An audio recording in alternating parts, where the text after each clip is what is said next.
and 900 wins at his alma mater, Jim Boeheim, last night. Certainly made it interesting with a 4-point win over Detroit. He joins us now. What if you had lost last night? You had everybody there to celebrate? I was trying to explain. I was thinking how I can explain how you lose a 15-point lead at home with less than 4 minutes to go in the game. But I really, as I thought about it later, I didn't have an explanation. So it's a good thing we did win, because it would have been embarrassing. But that happens.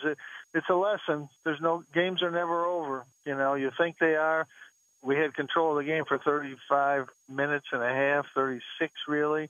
And you make a couple bad plays, and with a 3-point shot, a 15-point lead goes to 7 or 8 in a hurry.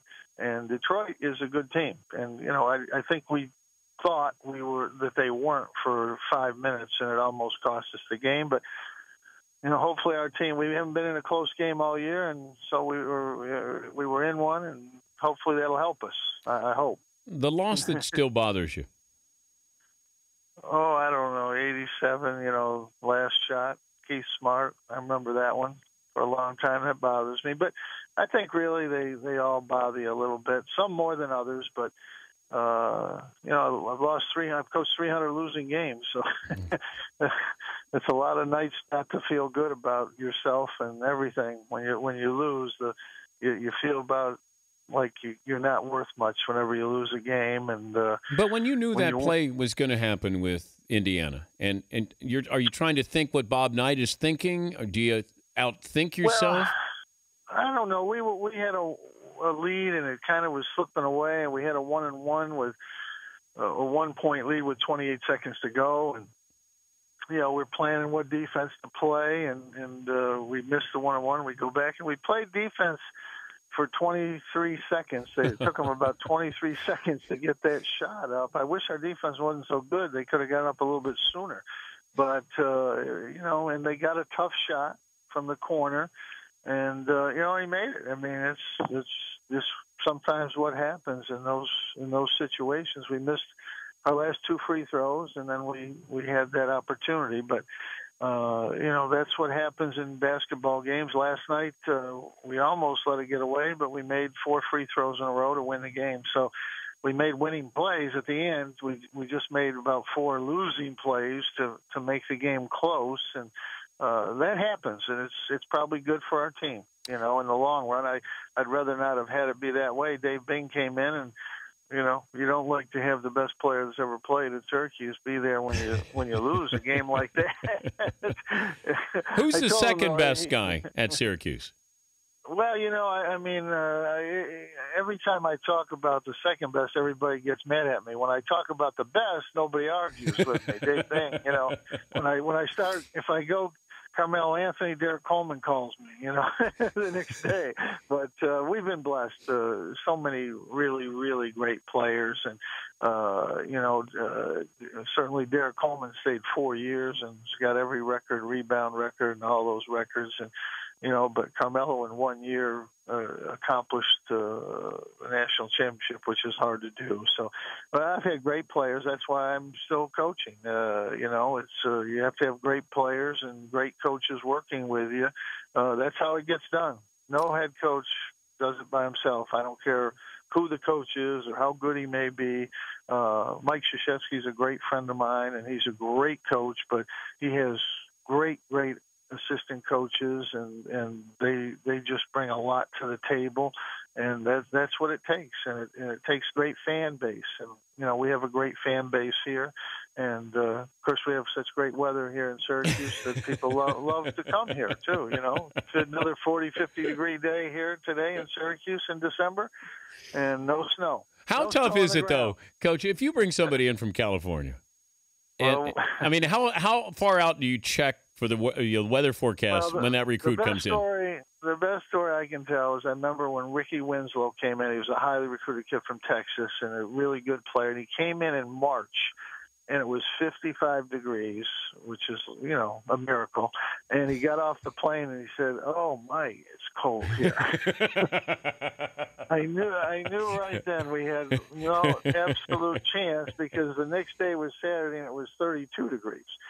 So I knew we had no chance in that case. But at one time we had 5 guys from California out of 10 on scholarship, but that changed. That was early Big East and early big publicity on the West Coast with ESPN and all that stuff, and that's changed. It's not the same there, but it's a if you bring kids in and there's 30,000 people watching a game in the Carrier Dome, they'll come to Syracuse. He's Jim Boeheim, Syracuse head coach, win number 900 last night. A couple other things I wanted to talk to you about. Initially, I wanted to talk to you about with this, conference game of checkers that's going on with teams in school. Coach, I get bummed out about it because I look at the presidents and I say, what this is a money grab, and I don't know. They say it, and then they admit it. There's no question about it. It's sad though. The problem with the money grab is we're all making 7, 8, 10 times what we used to make, and we're still spending all of it. So it doesn't matter if you get more money. You're just going to spend more money. So it's really a matter of if you just stay where you are and you manage your money, you're fine. It's crazy, and you end up with playing schools 1,500, 2,000 miles apart. I don't think that's what was meant to be, but we're stuck with it. It's going to stay that way, and there's going to be more expansion in the future. Eventually, I think they'll get it settled down. I think the Big East schools are making a good move. I think it's time for basketball schools to get in the same conference. It may hurt them somewhat with money and TV, but I think that those schools can have a great basketball conference. And football and basketball, we coexisted for a long time in the Big East, and it was hard. And we had Dave Gavitt and Mike Pangisi to get us through the hard times. And when those 2 guys weren't there, the Big East couldn't navigate through the waters. And it may be better now for them to go their way and have a basketball conference. They have good schools, good basketball schools, and I think they'll be just fine. Yeah, that's what I've been saying. You're going to have a basketball power conference, and then you're going to have football. And I said that a couple of years ago, and I still believe that's what's going to happen. One other thing that you used the platform last night, I don't want to necessarily talk about the content as much as using the platform to talk about something serious to you. You were talking about gun control, obviously what happened in Newtown, Connecticut. But at what point did you say, I want to mention this? Well, I thought about it all day. I was home before the game. I don't go out, and I watched the whole all-day shows. And I remember specifically a congressman from Texas saying, we really need to get guns in the hands of that lady, the lady that was the principal, so she could shoot this guy coming. I mean, do we really have people in Congress thinking that way? I mean, is it possible? I just, you cannot believe there's a thought process that would say something like that. To maybe get trained policemen in every school in the country, you'd have to probably have a couple of them in every grade school and every preschool. I mean, that's not possible. But I think the least thing we can do is to get assault rifles out of the country. But why use that moment, though, Coach? Well, when are you going to use it? I mean, that was a good moment. I mean, there was a lot of cameras trained on me. I knew it would get attention. I knew it would get your attention, and it was on a couple other shows today.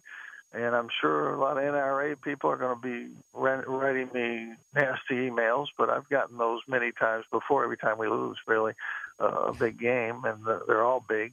So, I just think we've got to speak up. You do, I do. We have national platforms. Do you think we should have assault rifles in this country? I don't believe you. I think it should be difficult to get certain weapons. I think you can get a handgun or a shotgun or a rifle, and yes. I hunt. I used to hunt. I think you should be able to get all that stuff. You should have better background checks. That's one thing. And the NRA, I think membership agrees with that. And then I just don't think we need 30 clip weapons. I agree. Assault weapons. I just don't. Yeah. And let's do something about it. Let's get these people in Congress to. I mean, if we can't shame them into doing this, then we can't do much within our system. Well, I like that athletes or coaches will take a stand on things. I think it's important that if you have perspective, you have passion, you're willing to take a stand. You're going to be criticized. I'm fine with that. I don't like the alternative where everybody is just sort of we're lemmings and nobody. Well, I think everybody's afraid to go out on a limb today. I really do. I've always been a little probably too outspoken anyway, but I'm old enough now. I can get away with it. But you know what happens, though, Jim? You're right. Coaches go out, we raise money, we fight cancer, we do a lot of things, and I think sometimes it gets overlooked. And Mike Krzyzewski is a great friend of mine. He's raised millions and millions of dollars for Duke Medical School, and I think coaches do those things, and I think we need to be more active in something like this. I mean, we all watch it. I guarantee every coach in the country has been watching this. My my kids have been watching this. My son's, 14 and 12. My daughter's 12, and they're watching this. And I just think it's time to stand up and say, let's push people to get some legislation passed. And it shouldn't be a Democratic or Republican issue.